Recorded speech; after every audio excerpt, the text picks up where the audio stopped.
we're moving on to, I think, what is going to be the story of the night. Can we get into that? Yeah. Gonna be in the rhythm of the night. Can do the party light. Forget about the worries of your life. Isn't that how it goes? I don't know. Dance in the rhythm of the night. Anywho, let's get into this. So after Barack Obama decided to scold Black men who didn't want to support Kamala Harris, it appears that Kamala Harris has responded by releasing a plan for Black men. So part of that is her Black agenda. And underneath that agenda, she has a plan for Black men. Before we dive into that, because I think these policies that she's kind of laid out are pretty weak, we'll get there. She also had an interview with the Shade Room, and the commentator here in this clip is going to ask her, you know, how did she feel about the comments that Barack Obama said? And I think we need to start with this, and then we will transition into the policies there. Let's go ahead and bring up this clip here. Obama, you know him? I do know him. I do. He recently in Pittsburgh. President, let's get it right. Yes. Yeah, President. President Barack Obama. He was campaigning for you in Pittsburgh before some students at the University of Pittsburgh, which is my alma mater. And he said some things that really ruffled some feathers in the news. He said, it makes me think you aren't just feeling the idea of having a woman as a president. You're coming up with other alternatives and other reasons for that.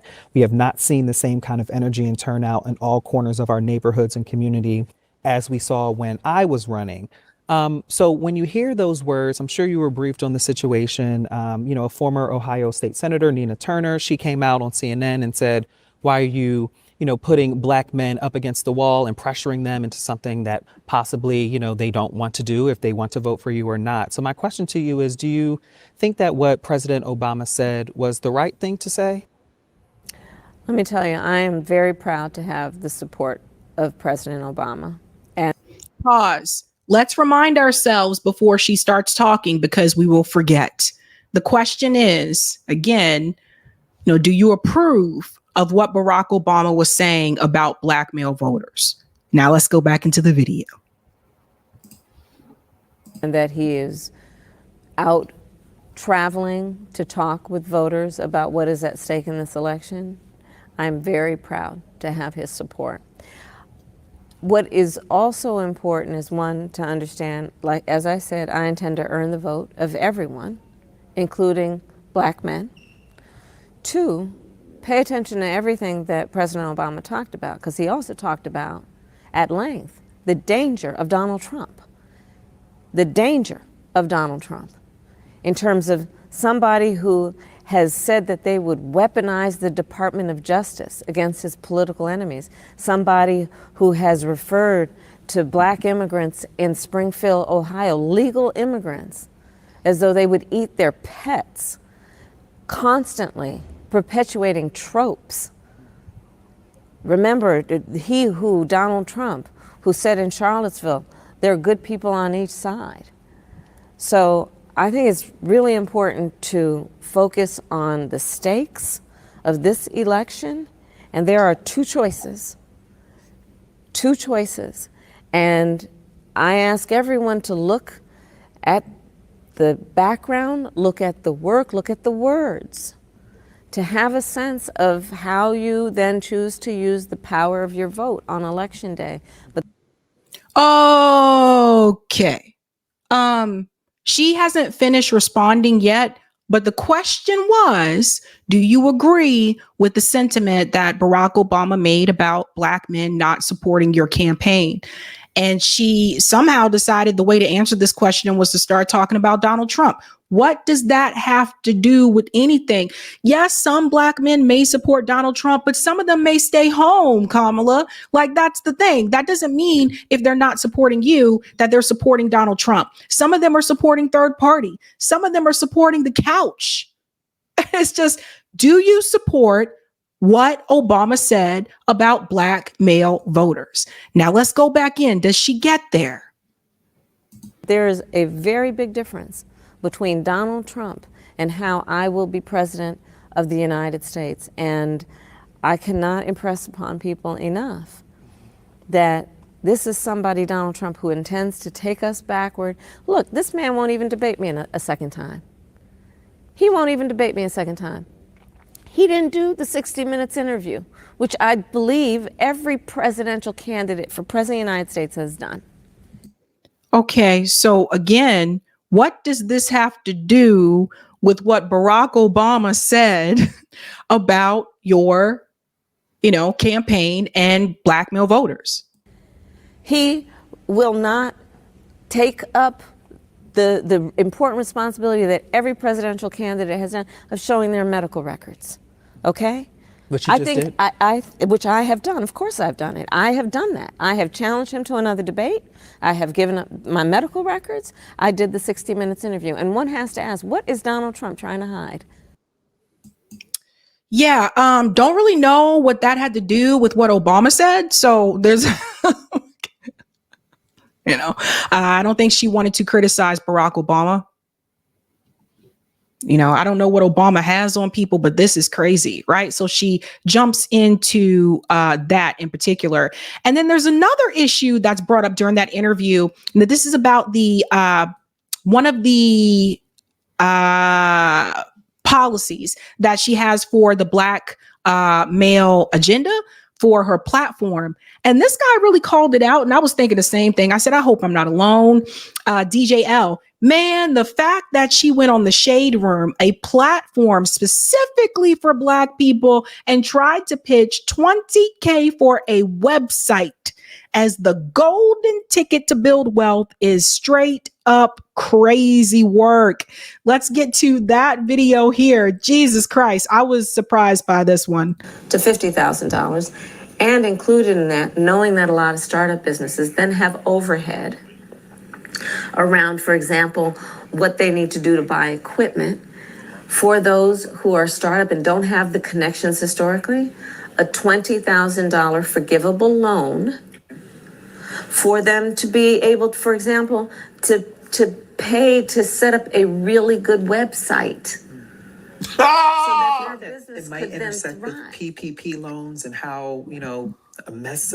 Some people were involved with that, the PPP loans and fraud and all of that. Hold on. Bro, this she on the Shade Room. Hey, bro. Look, man. The fact she just said that is insane. And I ain't pro-Trump, but god damn. Yeah, and I think that needs to be said. Oh yeah, let me give you $20,000 so that you can have a website, and that'll be very profitable. You, honey, I got a website. Like it don't. I don't even want to look at the chat just yet. I got a website. Are you serious? So let's take a look at the agenda and let's really break it down. Okay, so this is the Black agenda that Kamala Harris has recently added to her platform. Kamala Harris will deliver for Black men. Donald Trump is a serious threat to the lives of Black men. Okay, so let's get into her agenda. So first she has the Black agenda and then she has the agenda for Black men. Let's start with Black men. Black men deserve a president who will deliver on promises. Okay, so let's get to this part. Oh, did I go to the Trump part? Did I jump ahead? Oh, here we go. Black men will, Vice President Harris will deliver for Black men. Sorry about that. So here's the plan, folks. All right. This agenda includes providing 1 million loans that are fully forgivable to Black entrepreneurs and others to start a business. So hold up. Wasn't this already part of her economic plan? You'll notice this with the Black man plan that she just pulled some of these things she pulled that were already pieces of part of her economic plan and put it under that. Oh man. Let me go on. Hold on. Now, I want you to highlight the word loans because she said that 1 million loans that are fully forgivable. So why aren't they called grants? Why is it called loan? A loan is something that you need to pay back, right? So maybe I'm being picky, but these are things that I pay attention to. 2, champion education, training, and mentorship programs that help Black men get good paying jobs in high demand industries and lead their communities, including pathways to become teachers. So let's go back to the top. Championing education, training, and mentorship programs. So what does that, what do you mean when you say championing education? So I would have said, making sure that these public schools are properly funded, because the reality is, as long as property taxes are connected to public school funding, this is always going to be an issue. What does that mean? Okay, Sabby don't like the fuzzy language. No, Sabby not like. Let's go in again. Training and mentorship programs that help Black men get good paying jobs in high demand industries and lead their communities. What do you mean by good paying? What is considered good pay? Right? So you'll see the difference when you look at like someone's platform, like Jill Stein's platform, where she actually breaks down like dollar amounts, etc. What do you mean good pay? 2, high demand industries. What industries are you referring to? Then it goes into lead their communities, including pathways to become teachers. Okay, so a mentor program. That's it. I'm sorry, guys. I'm going to make this very just plain as day to understand. A mentor program. Hell, they got that at the youth rec centers. A mentor program. Let's go on to number 3. Oh, man. Whoa. Yeah, and on purpose, Hui. Vague references and on purpose. Okay, let's go on to number 3. Supporting a regulatory framework for cryptocurrency and other digital assets so Black men who invest in and own these assets are protected. So do you remember what I've told you before? By a lot of times, like legislation that's passed usually has corporate interests attached to it. So crypto, right? Why is that important when it comes to Kamala Harris? Check this out. Did you know about this? Check it out, fam. Harris PAC 1 million contribution from Ripple's Chris Larson shows crypto industry warming. So Chris Larson, this is a crypto dude. He donated $1 million to Kamala Harris's campaign. So this is why I say follow where the money comes from. Okay, follow the money. So is this something that she's doing to help Black men? Or is she also adding this in because she received $1 million from Chris Larson, who's a crypto guy?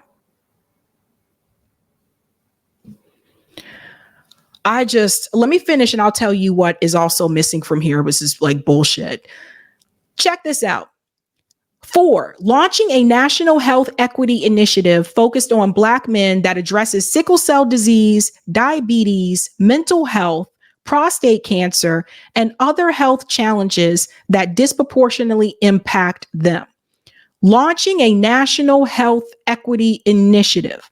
So I'm all for healthcare, help, and improvement, but the reality is we should have universal healthcare. So yeah, there are certain diseases that like Black men do have, a higher rate when it comes to certain diseases, Black women too, as well. But the reality is we need universal health care. Now, I want to point to another thing here too. Some of these illnesses, like sickle cell, you can be born with that. Diabetes, you can be born with it too, but some is developed later in life and things like that. Some of these things have to deal with preventative screening measures. And then some of it has to deal with environment and food. And the reality is, as I've said before, I noticed one thing about this is that she doesn't address the issue of food deserts. And this is very important because food deserts are particularly, they tend to exist in lower income or poor neighborhoods. And this is why a lot of times people have bad nutrition, because they don't have a grocery store in that area, but they do have like a Rite Aid or a little convenience store that sells food, but it's usually not a lot of produce or vegetables and things like that. We have them in Massachusetts as well. And so you end up eating unhealthy. Even if you live in neighborhoods that do have grocery stores, the reality is junk food is cheaper. So instead of all this launching a national health equity initiative, that's not preventative. That's trying to treat something once it already happened. If you want to prevent it, then we have to have a serious, talk about nutrition and universal health care and a living wage. Do you see how all this at the end of the day, it ties back to having a living wage? If you don't have a living wage, obviously people are going to buy the food that is cheaper, that they can afford, not the food that's more expensive. And when we're talking about fruits and vegetables, we're talking about like organic fruits and vegetables, because even some of the fruits and vegetables in the grocery store are all different types of chemicals that have been sprayed on them. So it goes back to a living wage. This is another example of them trying to put a Band-Aid on the wound instead of healing the wound. Universal health care, living wage.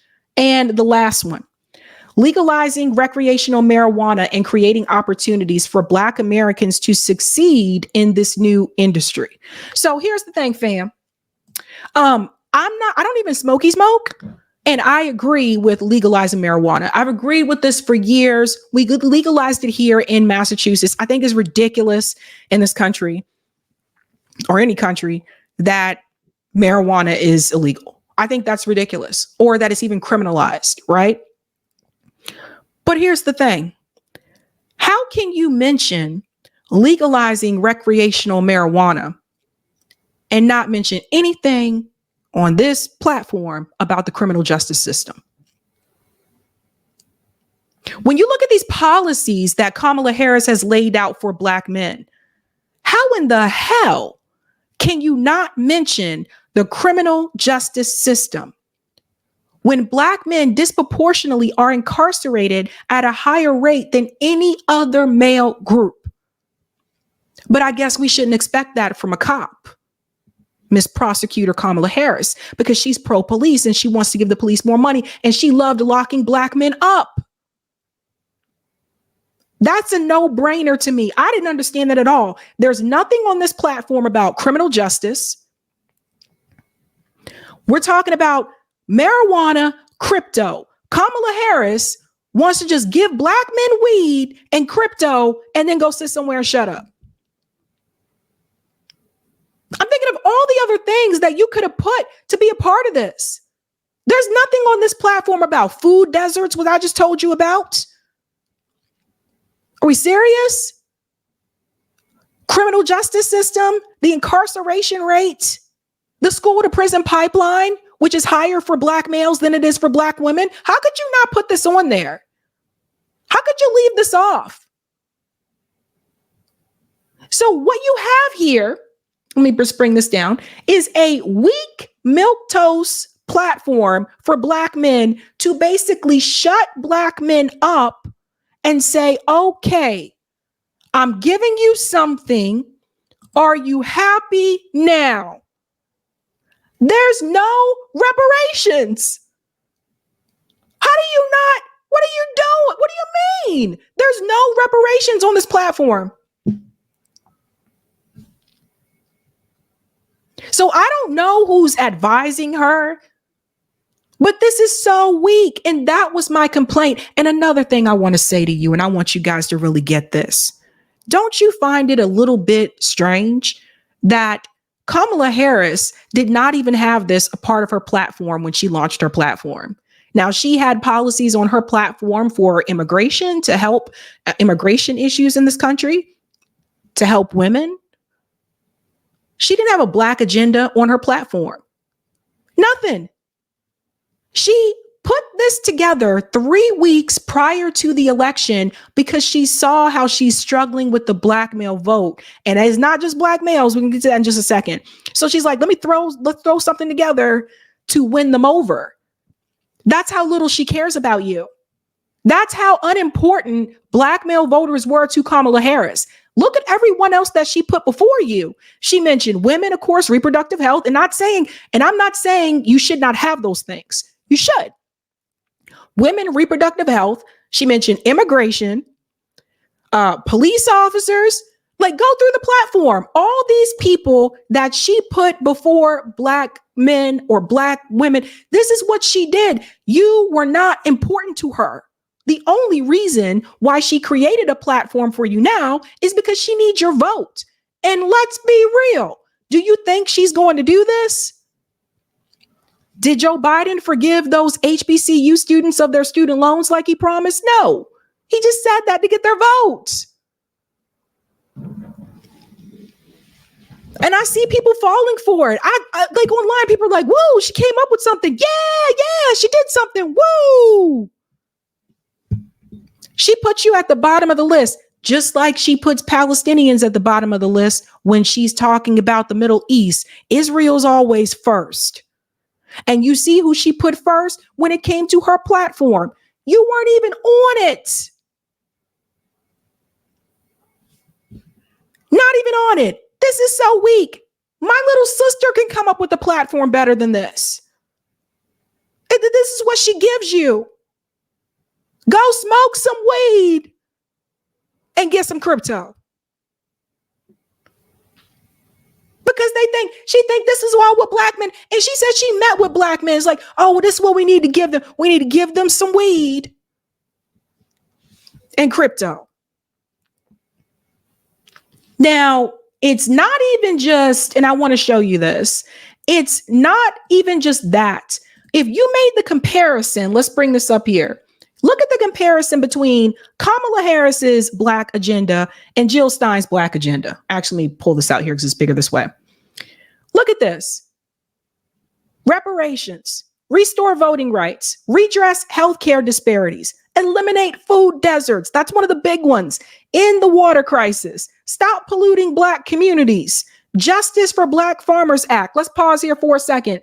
Kamala Harris didn't even mention anything about Flint, about black communities being poisoned by pipelines, environmental poisoning, which decreases the life expectancy of that neighborhood. She didn't even mention that. Like, I don't know. This is why I say, like, when people say she's not of the community, it's like, how do you not know this is an issue? I don't know. Stop cop cities. You see this? These are things that are going to directly affect black communities. Community control of police. Ban white nationalists from police. Invest in HBCUs. Now, she'll probably do that one. Justice for Cancer Alley Act.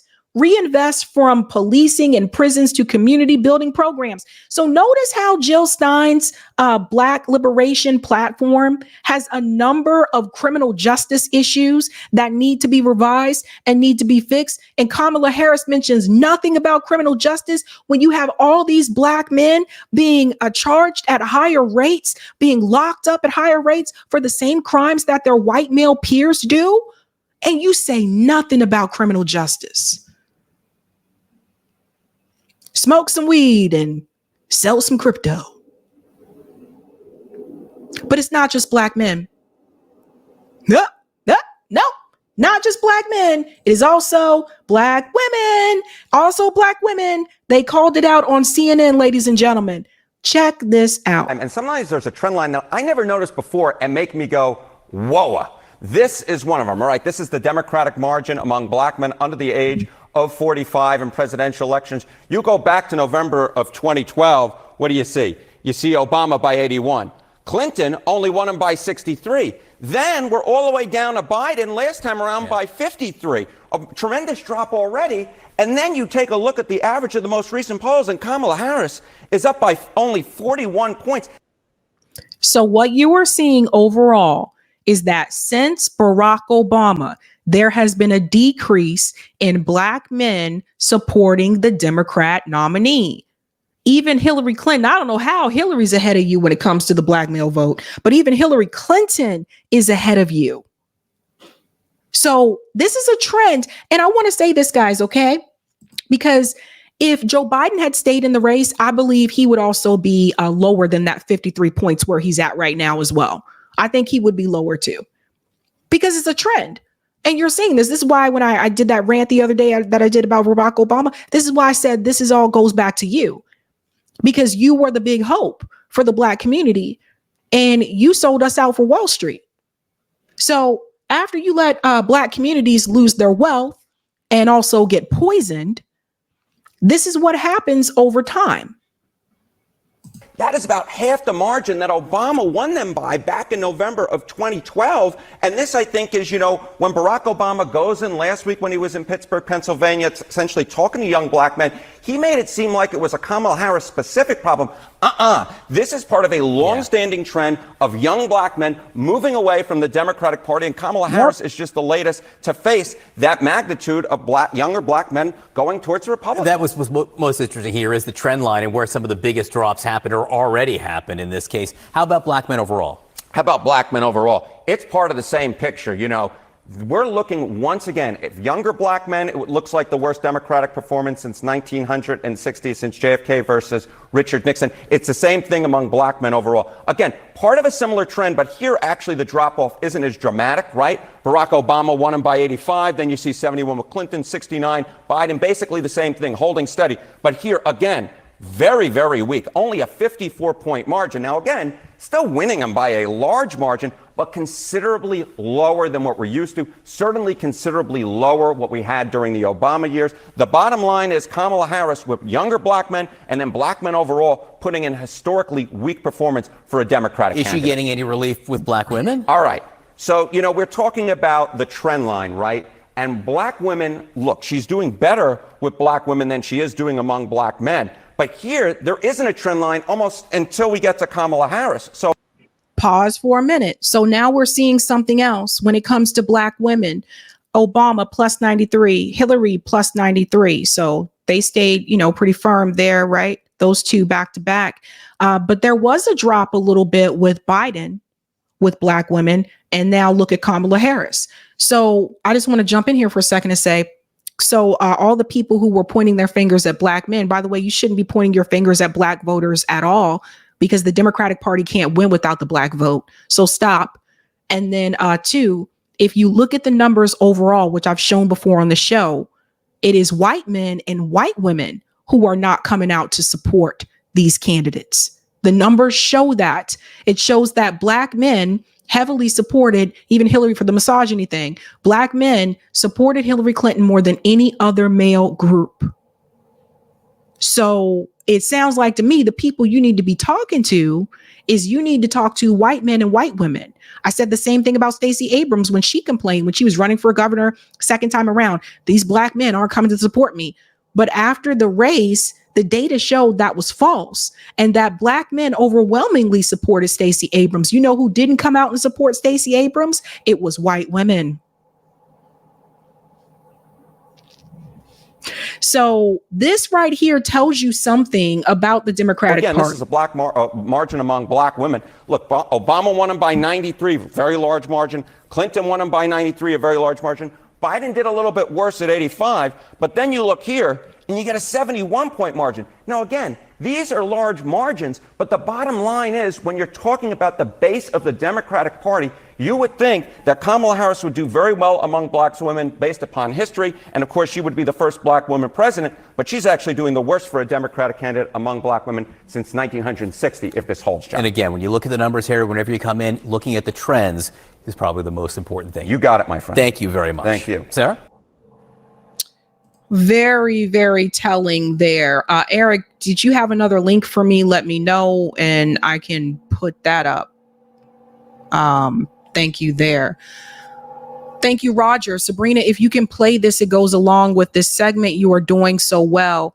an elevation of the no names. I really do think the family would appreciate what she has to say. Oh, thank you. Okay, let me add this as well. It says, I'm too poor to be a Democrat. Okay, let's hear this. Interesting. I did not grow up a middle class child, and I am not a middle class person right now. When I talk about the struggle, I'm talking about I did not grow up a middle class child, and I am not a middle class person right now. When I talk about the struggle, I'm talking about what's real. And I know most of the Democrats, liberals, and leftists are out here just living their best life, so much so that they run up to our comment sections and try to beat us with bootstraps. I did not grow up a middle class kid. And even though I keep reaching for it and reaching for it, it did not come from my kids either. And I'm still reaching for it, and I'm still reaching for it. I can't seem to grasp it. And I will make no apologies for feeling like my voice is at least worth something, even if my pockets ain't. Even if I don't own anything, I own this. And I am going to use it, whether they like it or not. And nobody has to pay me for it. All those people in my comment section, Trump is paying you, white supremacists paying you. I got $15.37 in my bank account right now. And I'm hungry. Nobody is paying me to speak what is real. It is real for me. Don't tell me to get an education. I got it. Don't tell me to get a better job. My job is pretty good. I make pretty good money. I cannot afford this rent. I cannot afford to get back and forth and pay for groceries and everything else. I can't.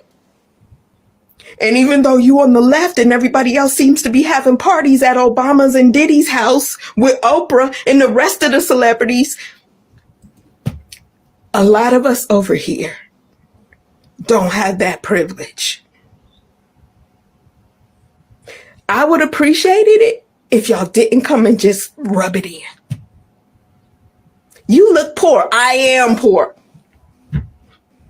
You need a better job. I need 2 jobs. Either you help or you keep your highfalutin Democrat business to yourself. I don't think y'all really understand. Clearly, y'all in a whole nother world. Y'all in a whole nother world. Y'all do not understand what's going on out here. But this supply chain is about to be even more jacked up for all those who are looking and watching. Be prepared.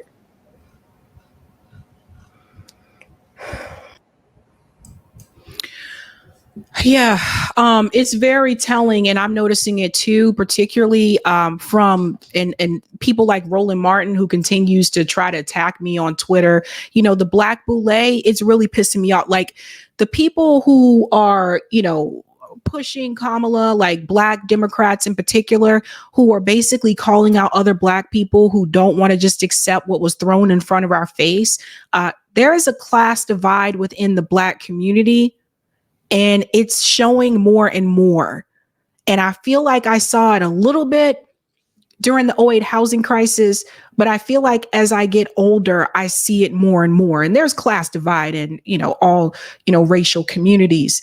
But you would think that particularly when it comes to Black people, that, oh, we would all be together because we have to deal with, you know, the issues of being Black in this particular in this country. But the reality is there's a class divide among the Black community as well. And some of the Black Boule can be incredibly nasty and, you know, just flat out rude towards lower income Black people. And I understand 100% what that woman is saying and where she's coming from, because the reality is, no, I'm sorry. We weren't going to Diddy parties. We weren't invited we weren't in these spaces with these people and stuff like that. We live in two different worlds. And you can tell we live in two different worlds when you see this policy that Kamala Harris had with Black men. You can tell she don't really know. And I noticed something else too. One more thing I want to point out before Eric comes in.